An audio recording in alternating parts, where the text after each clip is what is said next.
My name is Clara Hayes, and I'm 29. For most of my adult life, I believed being organized, dependable, and generous could fix anything.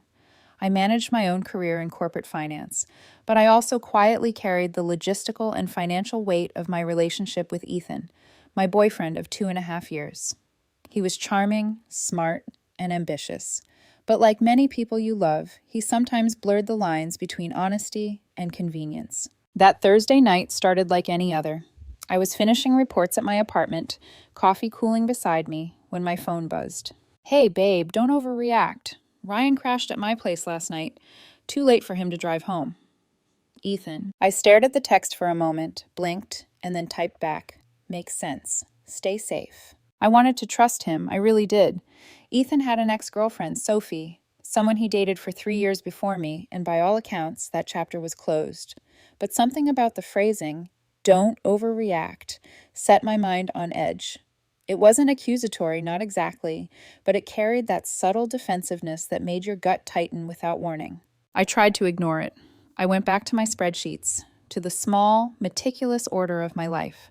Every morning, I handled bills, subscriptions, our shared accounts, Netflix, Spotify, even Amazon Prime, because it was easier, cheaper, and frankly, I had the means to do so. Ethan's graphic design side hustle didn't always cover the bills. I didn't mind helping. Love, after all, is measured in countless invisible ways, or so I thought. The next morning, I woke up with a strange tension curling around my chest. My phone pinged with updates I hadn't expected. Emails from subscription services, receipts from purchases I hadn't authorized, notifications from accounts I managed. Ethan hadn't just mentioned Sophie. He'd assumed my generosity as his safety net. A small, quiet fury began to bloom. How easy it was for someone to take your trust for granted. My mind raced with scenarios, questions, possibilities. Maybe Ryan really had just needed a couch. Maybe nothing happened. But the way Ethan's words nudged me, don't overreact. It felt rehearsed, protective of him, not of us. By 6 a.m., I'd made a decision. Calm, deliberate, methodical. I started removing Ethan's access to accounts I funded, his line from my phone plan, Netflix, Spotify, even the small Amazon Prime deliveries I'd been sending to his apartment twice a month. I didn't send a message. I didn't call. I just did what I needed to do to reclaim my boundaries. When my first text came from him at 9:23 a.m., my phone isn't working. Did you forget to pay the bill or something? I didn't respond. 10 minutes later, another. Babe, my Netflix isn't working either. What's going on? Still nothing. By noon, my phone was lighting up with 12 more messages, 4 missed calls, confused, annoyed, angry. I let it ring, let him feel the quiet weight of his choices. Internalizing my frustration, I thought about all the times I'd overlooked subtle red flags, the late nights, the casual evasions, the small, convenient lies that weren't lies until they were. This was not just about subscriptions. It was about trust, boundaries, and the way someone you love can lean on your generosity without pause. By 1 p.m., I responded simply, "We need to talk. I'll come by tonight at 7. He replied immediately, "Finally, yes. Come over. I'll explain everything." I smiled, not out of warmth, but at the anticipation. I had the key he'd given me months ago, for emergencies. I didn't wait until 7. I went at 6:30, letting myself in quietly. The apartment was empty. Silence stretched across the rooms, and then a muffled laugh from the bedroom.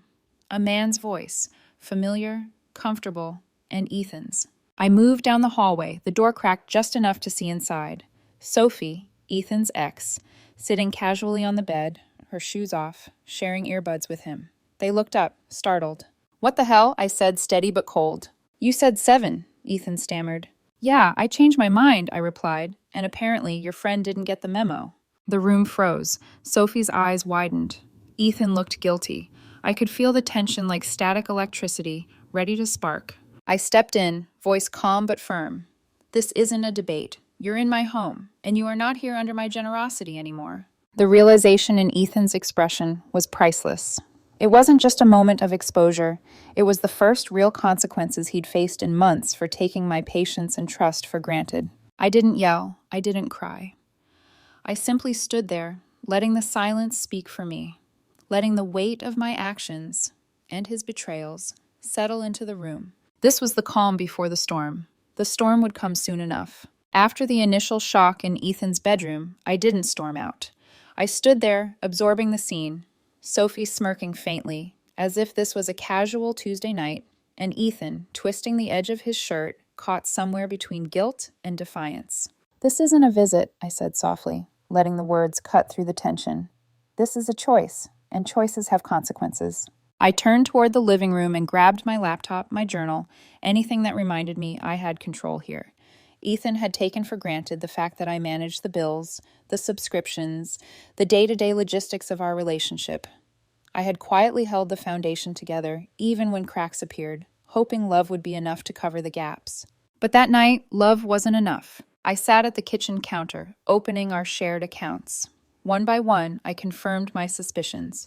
Messages between Ethan and Sophie had gone back for weeks, harmless at first, teasing jokes, casual check-ins, but then something more insidious. Mentions of plans, references to nights when I thought he was working late, subtle hints that their time together was becoming secretive. And then it hit me. The trust I had invested in him, the belief that he would prioritize us, had been quietly siphoned away. For 2 months, Ethan had juggled a double life, leaving me to think his long hours were dedication to his career, while in reality, they were partially dedicated to Sophie. I felt anger, yes, but also a piercing clarity. This wasn't about me being paranoid. This was about recognizing betrayal for what it truly was, repeated, deliberate, and calculated. I sent Ethan a single text. "Pack your things. You're done here." His phone buzzed incessantly in his pocket. Sophie looked at him, confusion and irritation mixing on her face. He tried to argue. "Clara, wait. It's not what it looks like." "Oh, it looks exactly like it does," I replied, my voice steady. "You've made your choice. I'm making mine." I went through the apartment systematically. The subscriptions I'd already disconnected were a start, but now I cataloged the shared spaces, receipts, rental agreements, bills I'd been covering.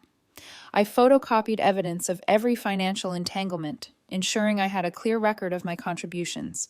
This wasn't petty revenge. It was taking control of my life. By 4 a.m., Ethan's belongings were packed neatly into boxes, ready to leave. Sophie had already left after a terse exchange. I locked the door behind them. For the first time in months, the apartment was quiet, mine, and fully under my control. That night, alone on the sofa with the boxes stacked around me, I reflected on the broader lesson. Generosity and love are not excuses for manipulation. Support and trust are not invitations to exploitation.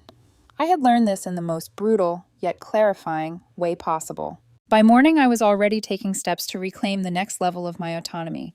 I contacted our landlord, explained the situation, and ensured that the lease remained solely under my name. Wedding vendors, deposits, reservations, contracts were all reviewed, documented, and, where possible, canceled or reassigned. Every last detail of my life that Ethan had leaned on was being returned to me. Then came the text from Sophie. Confused, defensive, vaguely accusatory. She didn't understand boundaries. She didn't understand responsibility. I didn't respond. I let her words float in the void where they belonged. Later that week, I received a message from an unknown number. It was Ryan, Ethan's so-called friend, a man who had been unwittingly dragged into the chaos. His tone was cautious, almost apologetic. He mentioned that Ethan had been hiding things from both of us, that he hadn't known about the full extent of Ethan's deception. I read the message twice, then deleted it. It wasn't my responsibility to repair anyone else's mistakes. My focus was singular: clarity, control, and self-respect. By the time Friday rolled around, I was ready to face the social fallout. Ethan had begun posting on social media, spinning his narrative. But I was prepared. Screenshots, logs, and meticulous records meant the truth was on my side. When friends asked questions, I answered calmly, confidently, and without shame. This wasn't just about Ethan or Sophie.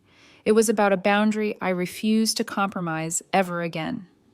It was about realizing that my generosity was a gift, not a liability, and that those who could not honor it were not meant to remain in my life. The night ended with a small, quiet victory. My apartment intact, my life reclaimed, and a newfound sense of empowerment coursing through me. For the first time in months, I slept knowing I had taken back control. This was only the beginning. The storm had passed, but the reckoning was just starting. The morning after Ethan and Sophie were gone, I walked through the apartment like it was a new home, even though it was the same walls I'd lived in for years. The difference was me. I could breathe again. The air felt lighter without deception, thickening every corner. First came the calls and texts. Friends, mutual acquaintances, even vendors reached out. Some were curious, some accusatory. I answered selectively, calmly, and only with the facts. Every question, every doubt was met with clarity. Screenshots, records of deposits, even timestamps of messages. Nothing could be twisted into my guilt. I realized that transparency was my shield now. Ethan, on the other hand, was spiraling. Within hours, word spread about his disappearance from my life. His social media posts were carefully curated, vague, apologetic, defensive, but the screenshots circulating among our friend group told a different story. Friends began confronting him. Are you serious? 4 months of lies? You didn't even try to fix it? The fallout was swift. Then came Sophie. I hadn't heard from her since the night of the eviction, but I knew she was strategizing. She messaged some mutual friends trying to frame herself as the innocent party, as though Ethan's duplicity was my fault. But the records were irrefutable. I didn't respond. Let her scramble in her own chaos. The strangest moment came when Ryan, Ethan's unknowing accomplice in secrecy, reached out again. His message was brief, almost embarrassed. I didn't know. I wouldn't have gotten involved if I'd known. Hope you're okay. I didn't reply. I didn't need his validation. I had my closure. Then reality settled in. Months of supporting Ethan, financially, emotionally, logistically, had vanished overnight. It was freeing, yes, but also a stark reminder. Generosity without boundaries is dangerous.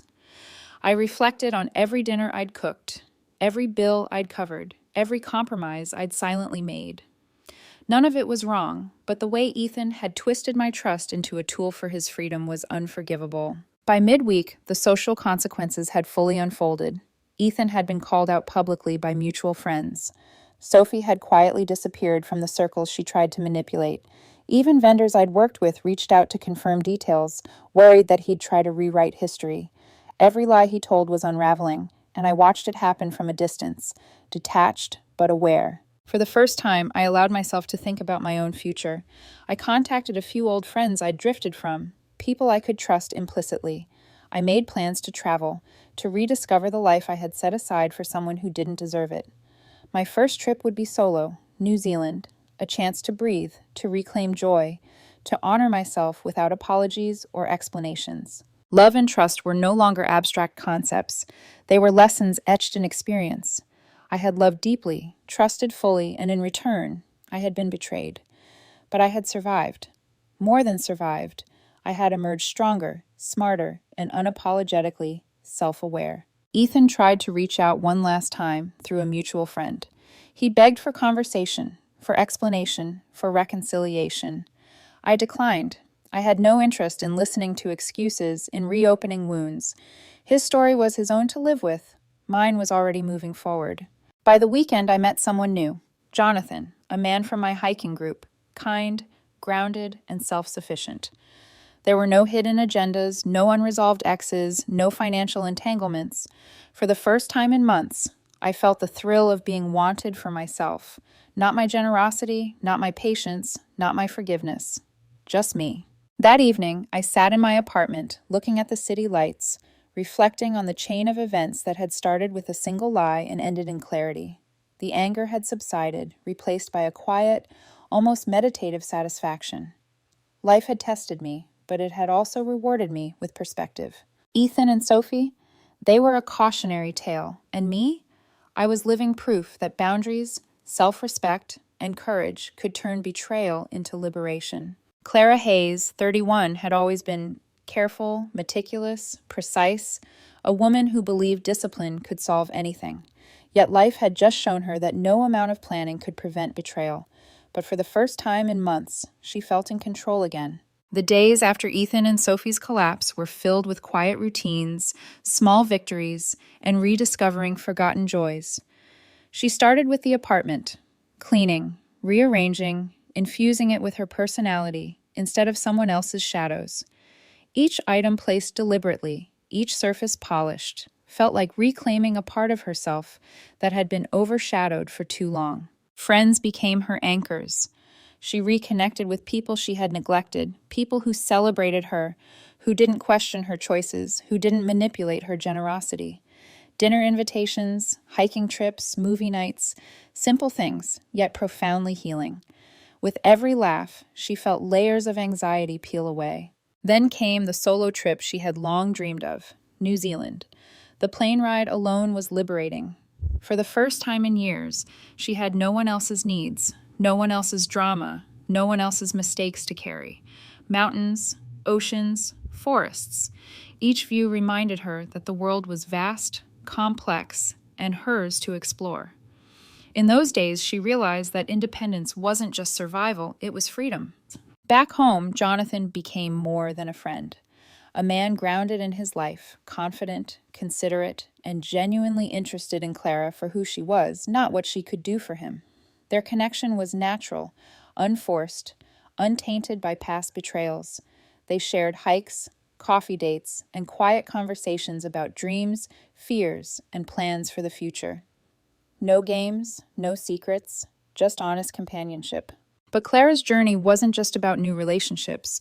It was about processing the past. She documented everything, not out of obsession, but to understand the lessons learned. Each text from Ethan, each lie Sophie had told, each manipulation. She cataloged the emotions, the triggers, and her own reactions. She didn't dwell in anger. She studied it, learned from it. Knowledge became empowerment. Unexpectedly, she received a message from her sister Ava, a short note. "Saw you're finally smiling again. Proud of you. Let's catch up soon." Clara smiled, a small but meaningful acknowledgement that family ties could heal after turmoil. Trust, she realized, had to be rebuilt carefully, but it was possible. Financially, Clara was independent again. All the joint subscriptions, payments, and shared responsibilities that Ethan had abused were reclaimed. She learned the value of boundaries, the necessity of accountability, and the importance of insisting on fairness in any partnership. It wasn't about money, it was about respect. Weeks turned into months. Clara continued her routines, but with subtle, powerful changes. She traveled more, reconnected with friends, embraced hobbies she had shelved, and allowed herself to feel without the weight of constant worry over someone else's integrity. Jonathan remained a steady presence, never rushing, never demanding, always supportive. Clara realized that healthy relationships weren't just about love. They were about mutual respect, shared values, and emotional safety. After all she had endured, that realization felt revolutionary.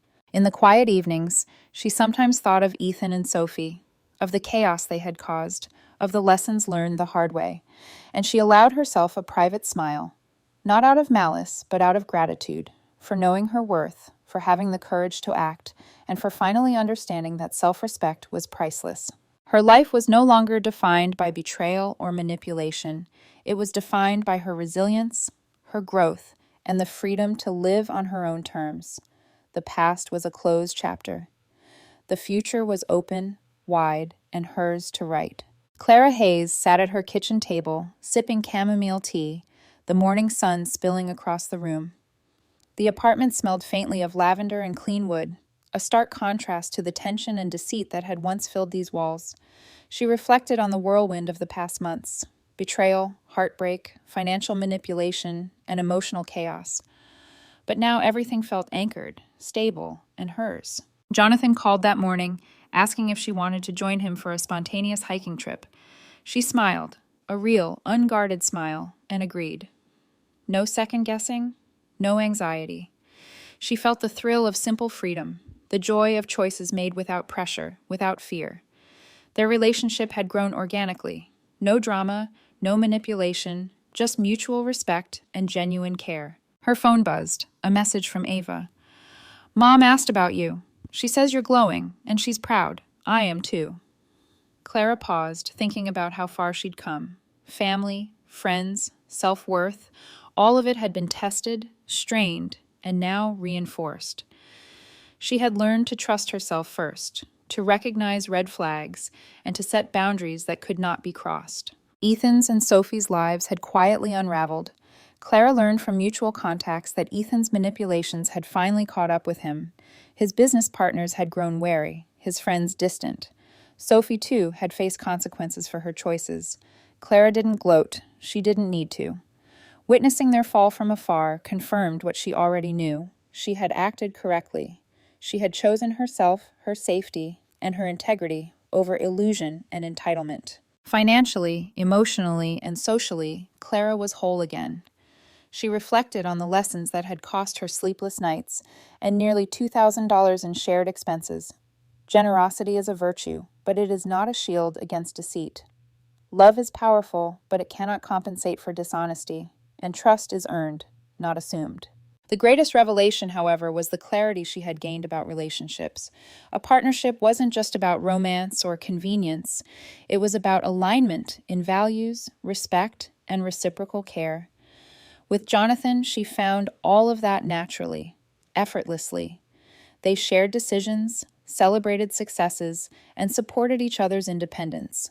No one controlled the other. No one demanded sacrifices under the guise of love. Clara finally felt the liberation of self-respect, a feeling she could have never fully understood without walking through betrayal.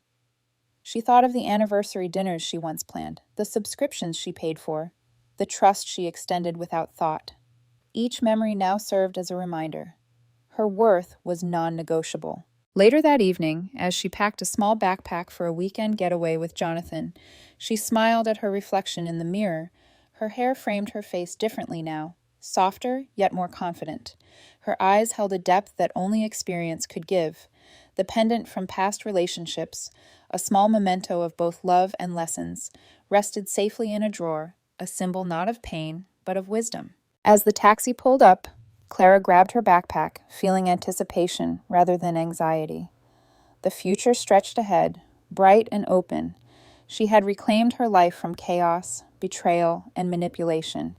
She had emerged stronger, wiser, and unshakable. Sometimes, she thought, you have to lose trust, money, and even love to discover the invaluable strength within yourself.